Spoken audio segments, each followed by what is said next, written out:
पूर्वक्षः हिरण्याकाशे पूर्वक्षः शिलकङ्कानखालाये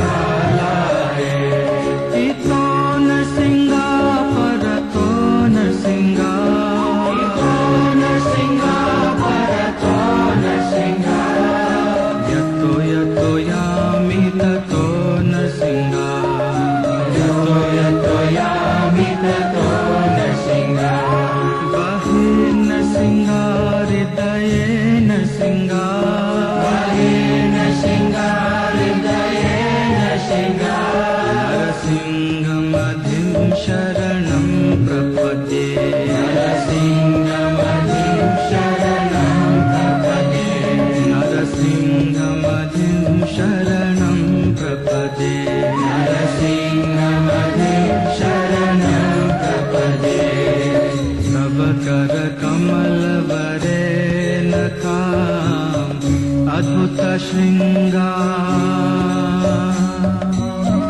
दालिका हिरण्यकशिपो तनुभृङ्गा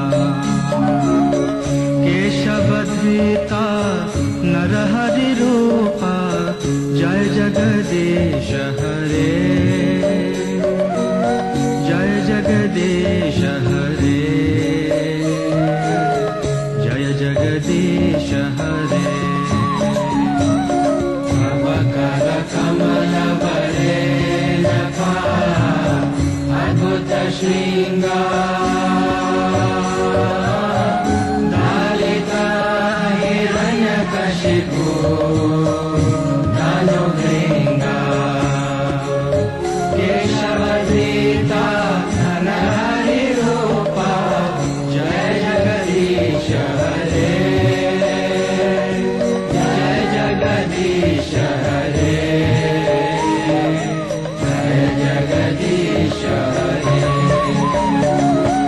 तव करकमलवरे नखामकुतशृङ्गा दालिता हिरण्यकशिपो तनुभृङ्गा केशवधृता नरहरिरूपा जय जगदीश हरे जय जगदीश हरे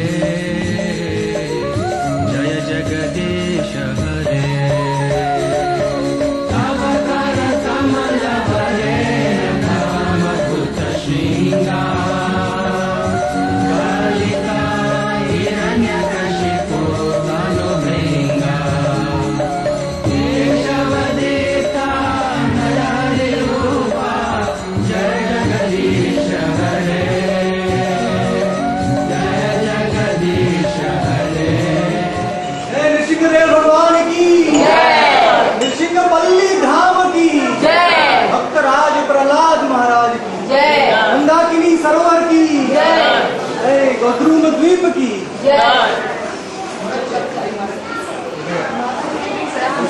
मेरे को भगवान बुलाता है ना तुम आओ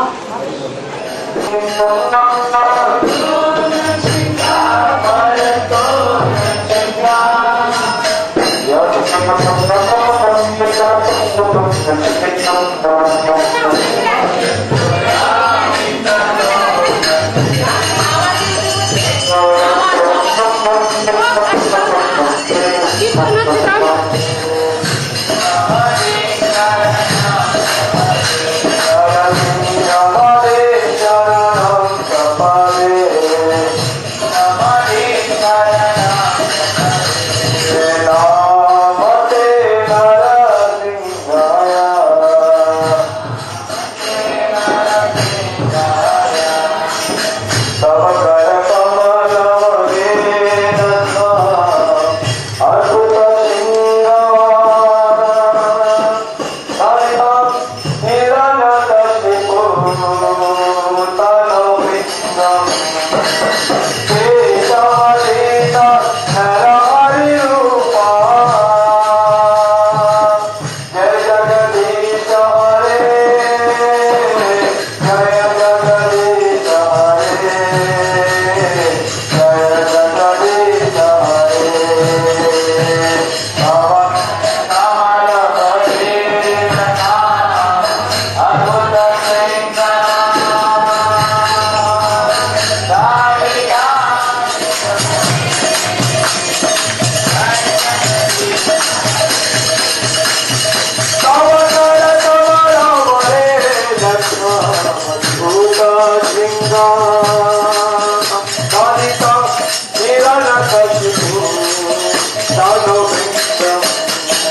तो भगवान और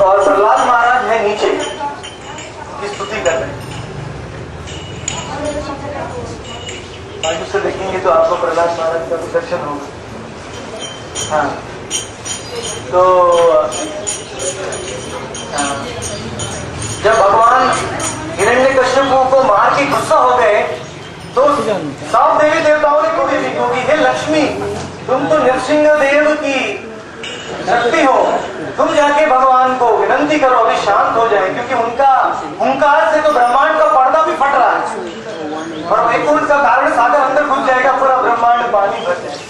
तो इसलिए कह रहा नृसिंह देव को शांत करो।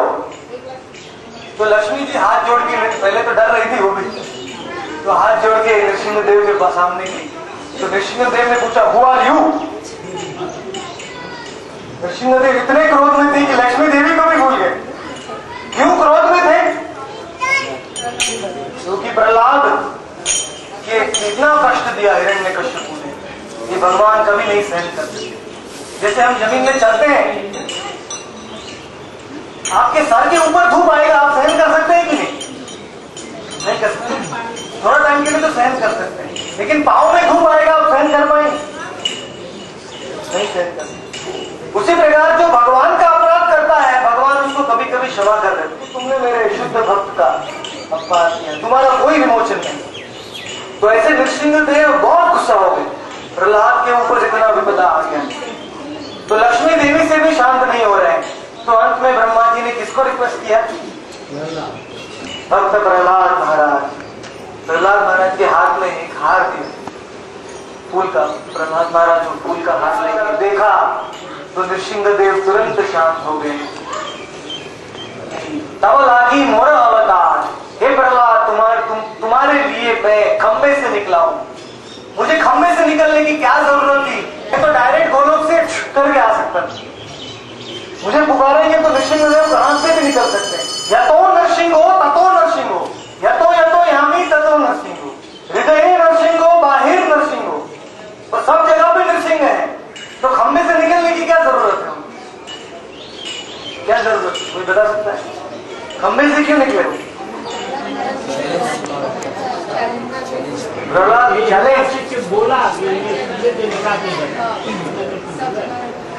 बोला हिरण्यकश्यप की बोलने की क्या परवाह है भगवान? उसने प्रहलाद को चैलेंज दिया, भगवान को चैलेंज भगवान को नहीं चाहिए। अभी एक छोटा सा बच्चा दारा सिंह को चैलेंज करेगा, मेरे साथ कुश्ती करो दार, टाइम नहीं। भगवान क्यों स्वीकार करेंगे हिरण्यकश्यप का चैलेंज? हिरण्यकश्यप के लिए भगवान खंबे से नहीं आए। भगवान तो उसका हार्ट में हार्ट अटैक कर देते, तुरंत मर जाता हो। सत्यम प्रवृत्तम निजभृत्य भाषितम, अपने भक्त का वचन को सिद्ध रखने के लिए। जब नृसिंह एक्चुअली विश्वनाथ चक्रवर्ती ठाकुर समझाते हैं भागवत टीका में कि जब आखिरी समय में जब हिरण्यकश्यप प्रहलाद को सता रहा था बहुत महल में, तब प्रहलाद खंबे की ओर देख रहे थे और खंबे में उनको नृसिंह देव दिखाई दिया। प्रहलाद पहले ही तो प्रहलाद नृसिंह देव का रूप खंबे में से देख रहे हैं। तो नृसिंह देव बोले चिंता मत करो, डरो मत में। तो जब प्रहलाद खंबे की ओर देख रहा है तो हिरण्यकश्यप ने देख लिया प्रहलाद को, ये खंबे की ओर देख रहा है। तो हिरण्यकश्यप ने पूछा क्यों देख रहे हो इधर? क्या तुम्हारे प्रभु इधर है क्या? ऐसे क्यों देख रहे हो? तो प्रहलाद ने कहा हे पिताजी, मेरे प्रभु तो इधर भी हैं, आपके हृदय में भी है। आपको ये बोलने की शक्ति भी मेरे भगवान ही दे रहे हैं। जो नास्तिक लोगों को भगवान ही बोलने की शक्ति देते हैं, जो नास्तिक लोग भगवान को मारना चाहते हैं, उनको भी शक्ति भगवान से मिलती है, खाली वो दुरुपयोग करते हैं। तो इसलिए फिर हिरण्यकश्यप ने उसके ऊपर आक्रमण किया, खंबे के ऊपर जोर से। तो भगवान को जरूरत नहीं थी, लेकिन प्रहलाद ने कह दिया कि हाँ जरूर खंबे देंगे। तो प्रहलाद महाराज के वचनों को सिद्ध रखने के लिए भगवान बहुत जोर से आवाज हुआ, अनंत ब्रह्मांड का पर्दा फट गया और भगवान वहां से निकले। आधा सिंह और आधा, उनका शरीर मनुष्य का है, खाली उनका सर है वो सिंह का है और उनके नाखून, बस बाकी पूरा शरीर उनका मनुष्य। नरसिंह, नरहरि। अभी मैं आपको प्रश्न पूछता हूँ कि ये आधा मनुष्य आधा सिंह में क्यों आए भगवान? इसमें भी ब्रह्मा जी का वचन सिद्ध रखना था। सब हमेशा अपने शुद्ध भक्तों का ख्याल रखते हैं, जो उनके शुद्ध भक्त बोल देते हैं वही उनको करना पड़ता है। ब्रह्मा जी ने कहा तुम मनुष्य से भी नहीं मरोगे, तुम जानवर से भी नहीं मरोगे, तुम आकाश में भी नहीं मरोगे, जमीन पे भी नहीं मरोगे, तुम अस्त्र से भी नहीं मरोगे, शस्त्र से भी नहीं मरोगे, तुम दिन में भी नहीं मरोगे, रात में भी नहीं मरोगे। तो कैसे मरोगे? तुम तभी मरोगे जब तुम मेरे भक्त का अपराध करोगे, अपमान, तभी तुम मरोगे। जब हिरण्यकश्यप तपस्या करने के लिए गया था तब प्रहलाद अकेला था कयादू के साथ। तो देवताओं ने एक आइडिया किया कि ये तो हिरण्यकश्यप का लड़का तो उससे भी खतरनाक निकलेगा, इसलिए अभी चांस है, चलो इसको किडनैप करो, अपहरण करो। तो सब देवता आए और कयादू को पकड़ के आकाश में लेके जाने चल लगे। वो सोच रहे हैं कि ये प्रहलाद बाहर आएगा तभी तुरंत खत्म कर देंगे। लेकिन रास्ते में हवाई रास्ते में जा रहे थे तो नारद मुनि आ गए। नारद मुनि ने कहा नहीं वो देवता, कयादू के पेट में तो भगवान का परम भागवत भक्त है प्रहलाद महाराज। कई भक्त लोग कहते हैं कि प्रहलाद महाराज का अंश भाग, हमने जो सुवर्ण विहार देखा वो ब्रह्मांड पर ऋषि पुराण में लिखा है कि वो पहले प्रहलाद महाराज एक व्यक्ति थे जो एक विषय के लिए इंतजार कर रहे थे जंगल में। और जो सुवर्ण विहार के साइड में मंदिर है वो एकादशी का दिन था, तो वेश्या आई नहीं, और उनको पता नहीं था एकादशी है, तो वेश्या के लिए इंतजार करते करते वो थोड़ा झाड़ू लगा दिया, वेश्या के लिए साफ कर दिया और पूरा दिन उपवास किया। तो एकादशी का उपवास किया और उधर मंदिर में बैठ के और भगवान के मंदिर में झाड़ू लगाया, इसलिए उनका दूसरा जन्म कौन हुआ? प्रहलाद महाराज। प्रहलाद महाराज की। तो एकादशी का व्रत धाम में करने का ये फायदा है, डायरेक्ट प्रहलाद के सामने। तो नारद ने कहा इनको सबको छोड़ दो, इसको कयादू को छोड़ दो, इसके पेट में तो महाभागवत है। तो सब देवताओं ने परिक्रमा की कयादू और चले गए। तो इस प्रकार से नृसिंहदेव खंबे से निकले और जैसे बिल्ली चूहे के साथ खेलती है वैसे हिरण्यकश्यप के साथ भगवान ने खेला। आप देखा ना, बिल्ली थोड़ा चूहे का मुंह छिलाती है, थोड़ा करती है, चूहे के साथ खेलती है, बाद में चूहे को मारती है, डायरेक्ट चूहे को नहीं मारती। ऐसे हिरण्यकश्यप तो बहुत छोटा एक मच्छर की तरह और नृसिंहदेव बहुत बड़ा आकाश, उनका जो बाल था वो बादलों को छूता ऊपर आकाश, और उनके जो दांत थे वो पहाड़ की तरह। तो इतना विशाल नृसिंहदेव और ये हिरण्यकश्यप मच्छर है, तो भी बोलता है मारो मारो इसको मारो। क्या मूर्ख व्यक्ति है, असुरों के सामने भगवान आते हैं तो भी उसको नहीं पहचान, कभी भी उनके सरेंडर में हो जाता तो बच जाता बेचारा, लेकिन उनके आश्रय में नहीं, मारो मारो। तो भगवान ने उसके साथ थोड़ा सा खेला। बाद में संध्या का समय आया, दिन नहीं रात नहीं, बीच में का समय, उसको घर के अंदर नहीं बाहर नहीं, बीच में की जगह में लेके गए, आकाश में नहीं जमीन में नहीं, उसको अपनी गोदी में रखा, अस्त्र से नहीं शस्त्र से नहीं, अपना नाखून निकाला, मनुष्य नहीं जानवर नहीं तो नरहरि, और खाली स्पर्श किया और हिरण्यकश्यप खत्म हो गया। और इतना गुस्सा था भगवान को कि भक्त का अपराध किया है, तो भगवान ने हिरण्यकश्यप के इंटेस्टाइन निकाला, इंटेस्टाइन आंतड़ी, उसको निकाला और अपने गले में हार पहन लिया, माला बना दिया उसको हिरण्यकश्यप का। और बाद में हिरण्यकश्यप के लाखों सिपाहियों ने नृसिंहदेव के ऊपर आक्रमण किया, लेकिन नृसिंहदेव के हजारों हाथ और हर एक हाथ में बहुत नाखून, तो सब लोग को फाड़ दिया। तो नृसिंहदेव पूरा हिरण्यकश्यप के खून से भर गए।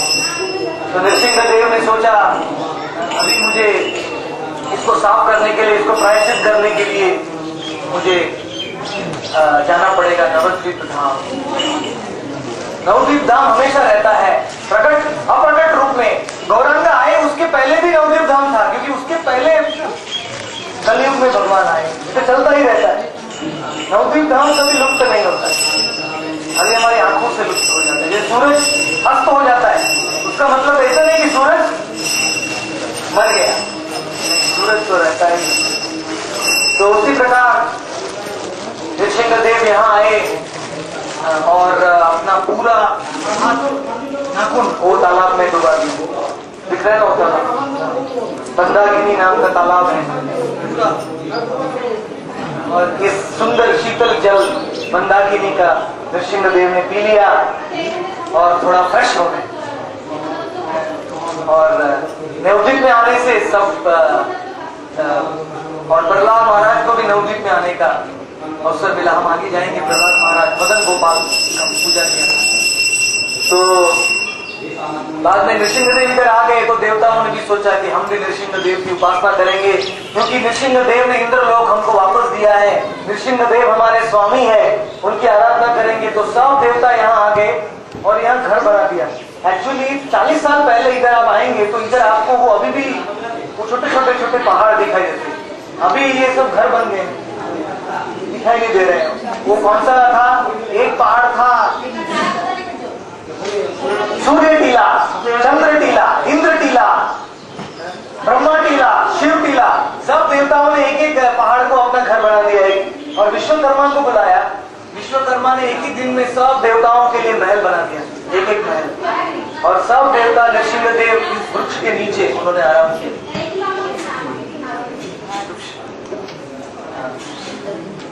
पल्ली मतलब पड़ोसी। तो नृसिंहदेव ने यहाँ विश्राम किया और सब देवताओं ने उनका स्तुति किया। हजारों साल तक वो यहाँ रहे, उनका स्तुति किया सब देवी देवताओं ने। और अंत में सब देवी देवता वापस चले गए, लेकिन नृसिंहदेव अभी भी इधर ही हमको नहीं दिखाई दे रहा है। क्यों? कौन है भाग्यवान? देखिए बारे हमारी चर्म चक्षु से हमें नृसिंहदेव नहीं दिखा रहे, लेकिन भक्ति विनोद ठाकुर जब इधर आए तब उन्होंने दंडवत प्रणाम किया नृसिंहदेव को। और जब वो उठे तो उनके सामने नृसिंहदेव साक्षात खड़े और वो माला कर रहे। नृसिंहदेव माला कर रहे। कौन सा माला? गौरांग गौरांग गौरांग। सारी पृथ्वी पर नृसिंहदेव के अनेक अनेक विग्रह हैं, लेकिन ये विग्रह सबसे स्पेशल है, क्योंकि यहाँ नृसिंहदेव भी अपने स्वामी की पूजा कर रहे हैं। और उनकी आंख में देखेंगे आप, नृसिंहदेव की आंख बहुत ध्यान से देखेंगे तो आपको दिखेगा कि उनकी आंखों में गौर प्रेम, बहुत प्रेम से विवल हो गई है उनकी आंखें। यहाँ वो खुद रोमांचित हो गए। गौरांग में इतनी शक्ति है कि वो नृसिंहदेव को भी रोमांच दे सकते, क्योंकि ओरिजिनल विष्णु तत्व है उनके प्रेम में। देखिए कितने रोमांचित हो गए। तो इसलिए उन्होंने भक्ति विनोद ठाकुर को कहा, आए आओ आओ आओ इधर नृसिंहपल्ली में रहो और गौरदास बनो, मेरे साथ रहो ठाकुर भक्ति विनोद। तो इस प्रकार से आज वो दूध का ऑफरिंग, स्पेशल ऑफरिंग चल रहा है, जो कई महीने में एक बार होता है। अगर हमारा सौभाग्य होगा, मेरे ख्याल से अभी तो खीर मिलता है नृसिंहदेव और ऑफरिंग को। तो अभी हम मंदाकिनी का थोड़ा जल हमारे सर पे डालेंगे और नृसिंहदेव का एक प्रार्थना करेंगे। आप सब मेरे पीछे दोहराइए। प्रहलाद महाराज ने एक प्रार्थना किया था नृसिंहदेव को। नृसिंहदेव ने बोला मांगो मांगो प्रहलाद, क्या चाहिए? प्रहलाद महाराज ने एक प्रार्थना किया है जो आप सबको करना चाहिए। मेरे पीछे बोलिए, एवं निपतितम प्रभवाहि कूपे कामाभि कामम अनुयः प्रपतन् प्रसंगात् कृतात्वसात् सुरसेना भगवन् गृहीतो सोहम कथम नु विसृजे तव भृत्य सेवा एवं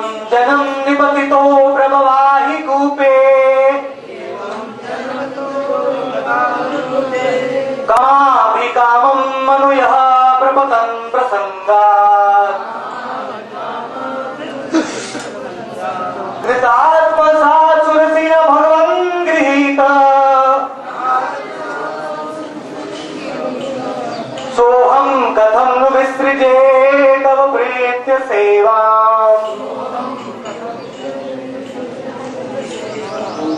नृसिंहदेव ने कहा प्रहलाद मांगो मांगो क्या चाहिए? तो प्रहलाद ने कहा मुझे एक ही वस्तु चाहिए। तो मेरी रक्षा के लिए नहीं आ रहे थे, मुझे असुर परिवार में जन्म मिला, लेकिन मां के पेट में मैं था, तब मुझे बचाने के लिए कौन आया? नारद मुनि। मेरी माता को लेके गए अपने आश्रम में और भागवत सुनाया मेरे लिए। मेरी मां तो सो जाती थी, लेकिन मैं पेट के अंदर सुन रहा था। तो इतने दयालु नारद जी मेरे गुरु। एवं जगम निपतितम प्रणवाहि कूपे कामा भी कामम। मैं कामों के सागर में डूब रहा था, प्रसन्ना प्रतिक्षण, लेकिन आत्मसात, नारद जी ने मुझे आत्मसात किया। मैं राक्षस परिवार में जन्म होने के बावजूद भी नारद जी ने कभी नहीं सोचा, मुझे अपना शिष्य बनाया मां के पेट में। सुरसेना भगवान गृहीतो, हे भगवान, इसलिए आपकी सेवा से भी पहले मुझे नारद जी की सेवा नहीं की। सुरसेना भगवान गृहीतो सोहम कथम विस्तृते भृत्य सेवा। आपके भृत्य, आपके जो दास हैं, उनकी सेवा में मैं हमेशा के लिए रहूं, यही मुझे वरदान चाहिए, क्योंकि वो आपकी सेवा से भी ऊंचा है। बंगाली में सुंदर श्लोक लिखते हैं तुम्हारा भक्तेर पूजा तोमा होते बड़ वेदे भागवते कही यही धड़क। कि आपके भक्तों की पूजा आपसे भी बड़ा है। सब वेदों और शास्त्रों में ये बताया गया है। स्टेप वन पद्म पुराण में कहा है कि जो डायरेक्ट नृसिंहदेव का पूजा करेगा उसको नृसिंहदेव मिलेंगे कि नहीं मिलेंगे, डाउट होता है, डिफिकल्ट। लेकिन जो नृसिंहदेव के भक्तों की पूजा करेगा उसके लिए विदाउट डाउट कोई शंका नहीं, उसको निश्चित रूप से भगवान प्राप्त हो जाए। इसलिए हम इधर आए हैं नृसिंहपल्ली में, नृसिंहदेव से यही प्रार्थना करें कि वो जो अपना नाखून से हमारे हृदय का भी सब अभद्र वस्तु को निकाल दे, फाड़ दे, निकाल दे, और हम वैष्णवों का सेवा में उनके दास, जो भगवान के दासों का दास बनेंगे। यही हमें ये आशीर्वाद दे, क्योंकि बात किस तरह से हम उनको प्रसन्न कर सकते हैं। तो धन्यवाद। हरे कृष्ण। मैंने मुझे की बाड़ी थोड़ा इधर रहते देख किधर खाते